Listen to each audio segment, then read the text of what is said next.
Oi pessoal, tudo bem? Na aula de hoje nós vamos falar sobre a formação das cores. Acompanhem comigo na página 143. A sensação da cor, ela vai acontecer justamente pela combinação de alguns fatores. São eles: a física das ondas eletromagnéticas emitidas, a composição da fisiologia do olho humano e também a forma como o cérebro interpreta. Por isso que nós dizemos que a cor é um conceito psicobiofísico, porque ele vai ser um conjunto de todas essas ações que a gente viu: a física, composição e interpretação. A luz de determinada frequência e intensidade, por ela ser uma onda eletromagnética, entra em nossos olhos através da abertura que a gente chama de pupila. Passa pela córnea, passa pelo cristalino e aí a gente vai ter a refração da luz, um ajuste de foco lá na retina no fundo do olho. Então olha só como que acontece. A luz entra aqui através da pupila, ela vai passar pela córnea, pelo cristalino, que funcionam como lentes. Então ela refrata aqui no fundo do olho, na retina. A parte do olho sensível à luz, que é a nossa retina, tem milhões de células que chamamos de células fotossensíveis, chamadas cones e bastonetes. Tem a fóvea do olho, onde a gente vai ter maior concentração das células denominadas cones. Os cones e os bastonetes vão perceber, captar a informação da luz, que foi transmitida por meio de uma rede nervosa, para o nervo óptico. O nervo óptico conduz esses sinais para o cérebro fazer a interpretação. Então as cores, elas existem de acordo com essa interação física de uma radiação que nós vemos, né, a parte do espectro visível das ondas eletromagnéticas, com as células dos nossos olhos e depois da sua interpretação cerebral. Cada pessoa apresenta uma formação na sua fisiologia, na sua biologia. E isso faz com que cada pessoa possa enxergar as cores de um mesmo objeto de forma distinta. Algumas pessoas olham, acham que o vermelho é um pouco mais intenso, ou então o vermelho menos intenso, justamente por conta da formação biológica. Isso é particular de cada um. Agora nós vamos fazer as atividades da página 143. Graças ao advento da tecnologia, hoje podemos visualizar as fotos coloridas, porque uma pessoa pode enxergar cores de maneira diferente de outra, em virtude da composição biológica no olho humano não ser igual em todas as pessoas. 2. A pupila controla a quantidade de luz que entra no globo ocular, enquanto o cristalino focaliza a luz para formar a imagem na retina. Para que serve o nervo óptico? Para conduzir esses sinais luminosos que são interpretados no cérebro. E o 3. No capítulo anterior, vimos que a luz se propaga de forma retilínea. Assim, a imagem formada na retina deveria ser invertida em relação ao objeto observado. Por que não vemos a imagem invertida? Porque o cérebro inverte a imagem para que a gente possa interpretá-la. Agora, nós vamos falar sobre a emissão de luz por alguns materiais. Alguns materiais emitem luz quando recebem e absorvem energia. Essa energia que esse material absorve excita átomos e as suas moléculas que compõem esse material, e aí eles, por sua vez, realizam uma emissão de radiação que ocorre no espectro visível, que nós podemos enxergar. A gente vê então uma emissão luminosa. A emissão de radiação por um átomo, quando ele está no seu estado excitado, a gente chama de emissão espontânea. O exemplo aí, na apostila, na página 144, é o ferro incandescente aquecido a alta temperatura, emitindo luz de coloração vermelho amarelado. Agora nós vamos ver, né, como que acontece essa transição dos elétrons e a emissão dos fótons luminosos. No caso da emissão de radiação por um átomo, o processo pode começar quando ele passa de um estado neutro para um estado excitado. E quando acontece isso? Quando esse átomo ele absorve energia por meio de um campo eletromagnético ou por uma fonte térmica ou pelo choque entre outros átomos. Esse processo é conhecido como excitação e no átomo isso pode representar o quê? A saída de um elétron de uma órbita menos energética para outra mais energética na sua eletrosfera, porque ele absorveu energia. Então o átomo excitou e aí houve esse salto do elétron para uma órbita mais energética. Então olha só o que acontece. A gente tem aqui o elétron numa órbita menos energética e aí ele absorveu, então ele se excita, absorve quantidade de energia para uma órbita mais energética, mais externa. átomo ele tende a ir para o nível mais estável de energia, o elétron ele está bem propenso a voltar para o seu nível mais baixo de energia. Ele volta para a camada mais interna, ele volta para o seu local de início. Esse processo, então, permite a liberação de energia por meio da radiação que a gente chama de fóton. Então, teve o salto quando ele absorve energia do menos energético para o mais energético, e depois ele tende a voltar para sua órbita original, liberando radiação na forma de fóton. Agora nós veremos como a luz por emissão e reflexão impacta na formação de cores. As cores, elas são efeito dessa interação da luz com os nossos olhos e também de como o nosso cérebro interpreta. Isto é, apesar de a luz ter suas propriedades físicas, para o olho humano perceber, ela é uma sensação criada pelo nosso sistema de visão e o nosso sistema nervoso. Então, cada pessoa vai interpretar as cores de determinada maneira e até em alguns casos, a ausência ou redução das células cones e bastonetes pode levar a pessoa a ter uma deficiência para enxergar certas tonalidades, certas cores que a gente conhece como daltonismo. Uma situação importante é que a cor de um objeto depende das características dos processos físicos que os formaram, principalmente se o processo envolveu emissão ou reflexão ou absorção da luz. No caso dos materiais que são capazes de emitir luz, eles apresentarão exatamente a cor emitida. Agora, os corpos que não têm a capacidade de emitir luz própria e eles refletem a luz, a cor refletida dependerá da luz que incidiu sobre ele e das características próprias dele. Considere então, por exemplo, um objeto verde, uma camiseta verde. Ela apresenta essa cor quando ela é iluminada pela luz branca. Então, ela absorve todas as frequências da luz visível, menos aquela frequência correspondente à luz verde, que é refletida então.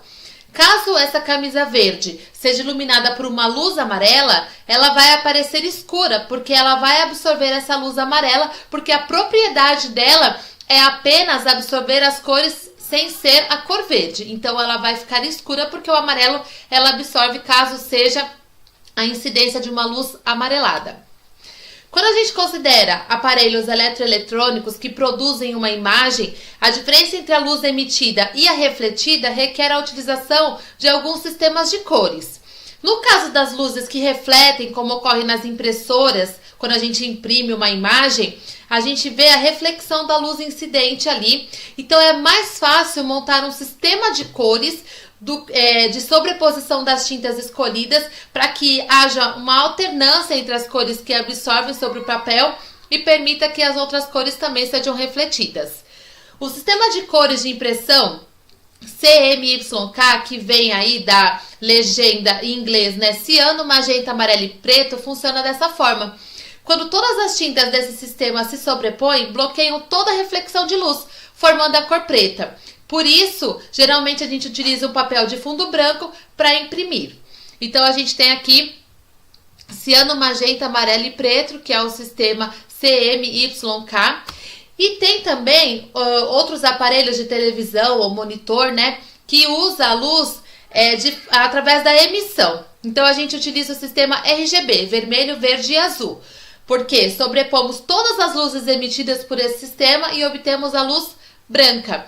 Dessa forma, para compor as outras cores do espectro visível, para além dessas cores vermelho, verde e azul, as luzes coloridas devem se sobrepor de modo que formem todas as outras cores. Por isso que a gente consegue enxergar todas as colorações quando nós estamos assistindo televisão. Agora nós vamos fazer as atividades finais, página 146 em diante. Compare a figura a seguir com os respectivos nomes de cada parte do olho humano. Então aqui, córnea, cristalino, pupila, retina e nervo óptico. 5. Descreva brevemente o que são as cores para os seres humanos. São um conceito psicobiofísico, uma sensação que o cérebro cria de acordo com o que os nossos olhos foram capazes de detectar pela radiação visível do espectro luminoso. 6. Discuta a seguinte afirmação: todos os seres vivos enxergam as cores de igual maneira. A afirmação está errada, porque cada ser vivo apresenta uma composição de células diferente. A maneira como tem cones e bastonetes e como eles são distribuídos difere para cada um deles, incluindo aqueles da mesma espécie. 7. Leia o texto a seguir e complete as lacunas. A camiseta preta esquenta mais durante o dia por absorver a maior parte do espectro de luz visível, enquanto uma camiseta branca se torna mais fresca por refletir a maior parte da luz em um dia ensolarado. 8. Considere um filamento elétrico quando a corrente é aplicada. À medida que a corrente elétrica fornece energia ao filamento e o aquece, ela começa a brilhar em vermelho e, à medida que fica mais quente, mostra-se laranja e depois branco. Esse processo está relacionado a qual fenômeno óptico? Emissão da luz por excitação dos átomos. Considere o texto e a imagem a seguir para responder as questões de 9 a 12. Existem dois tipos de fotorreceptores na retina humana, os bastonetes e os cones. Os bastonetes são mais numerosos, responsáveis pela visão em níveis baixos de luz, visão escotópica e pela visão monocromática noturna. Já os cones são fotossensores ativos em níveis mais altos de luz, visão fotópica, responsáveis pela visão policromática, colorida e alta acuidade visual. A fóvea central é preenchida exclusivamente por cones, que podem ser de três tipos: cones sensíveis ao comprimento de onda curto, cones sensíveis ao comprimento de onda médio e cones sensíveis ao comprimento de onda longo. Para abreviar, podemos usar cone S, cone M e cone L. Em que região do olho estão situados os cones e os bastonetes? Na retina. Provavelmente você já precisou andar de noite no escuro. Qual sensor de luz é responsável pela visão escotópica, ou seja, pela visão em baixos níveis de luz? E em qual comprimento de luz esse sensor detecta melhor? Bastonete, pois detecta melhor os comprimentos de onda por volta de 48 nanômetros, próxima à região ciano com verde. A partir do gráfico aí. 11. Qual ou quais faixas de cores os cones S detectam melhor? Calcule a frequência aproximada do comprimento de onda central dessa faixa. Então, a gente tem o cone S e o azul. Então, a gente vai fazer 410 vezes 10 a menos nanômetros. Colocamos na fórmula com os dados que o exercício traz. Então, a gente coloca a frequência, que é igual. A gente vai pôr a velocidade da luz no vácuo, que é 3 vezes 10 à oitava, dividida, então, pela comprimento de onda. A frequência é 7,14 vezes 10 a 14 Hz. 12. O daltonismo é a deficiência por alteração ou ausência de um ou mais tipos de cones na retina. Caso uma pessoa apresente ausência de cones M e cones L, quais tonalidades de cor ela teria dificuldade para enxergar? Porque essa pessoa teria problemas para dirigir um veículo. O cone M está associado à detecção do verde e o L às cores amarela e vermelha. A pessoa com daltonismo teria dificuldade para diferenciar as cores de um sinal de trânsito, por exemplo.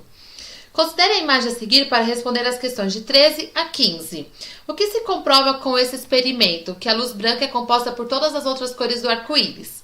14.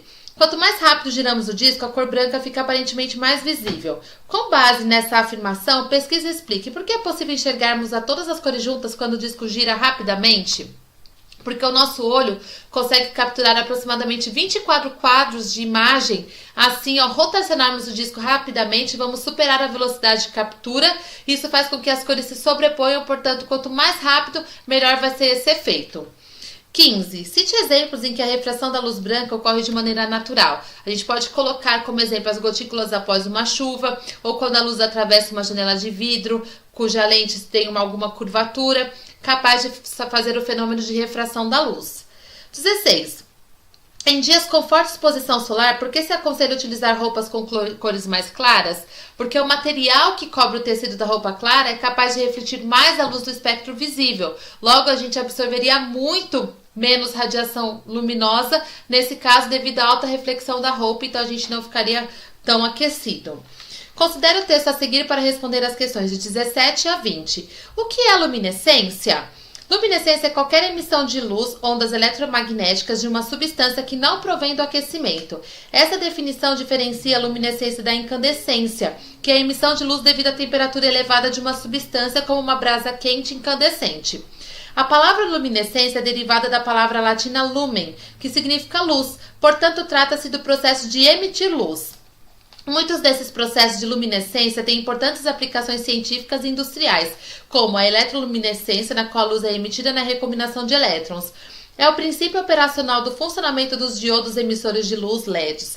Na quimiluminescência, a emissão de luz é iniciada por uma reação química e pode ser usada em ensaios biológicos, como reagentes de marcação luminescente, como o luminol na detecção da hemoglobina.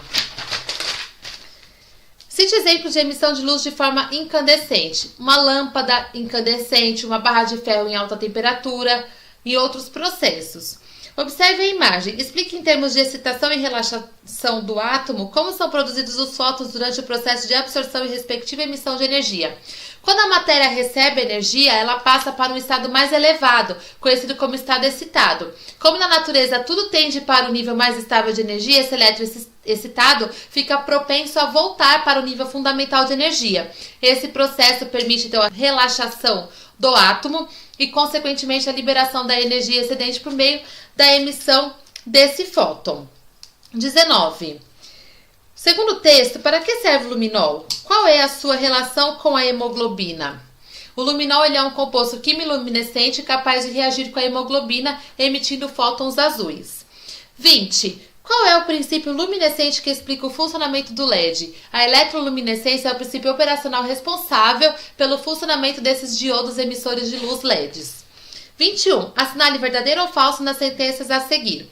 A luz branca é composta por todas as frequências de onda do espectro de luz visível. Verdade. Toda cor que observamos é uma reflexão luminosa. Falso. Todas as pessoas do mundo apresentam a mesma percepção de cores. Falso. As cores são um processo de percepção da luz em virtude da interpretação do cérebro. Verdadeiro. 22. O que significa a tradução das siglas CMYK e RGB? CMYK é a sigla em inglês para o ciano, magenta, amarelo e preto, e RGB, vermelha, verde e azul. 23. Com base na pergunta anterior, explique a diferença nos usos dos sistemas CMYK nas impressoras e do sistema RGB em telas de monitores. O sistema CMYK ele é utilizado na impressão porque seu princípio de formação de cor se baseia na reflexão da luz. Então, a composição das tintas se sobrepõe para absorver diferentes comprimentos de ondas e refletir a cor desejada. Já o RGB opera por meio de emissão de luz, de modo que a composição desses feixes luminosos permite a formação de outras cores em virtude da interferência luminosa entre eles.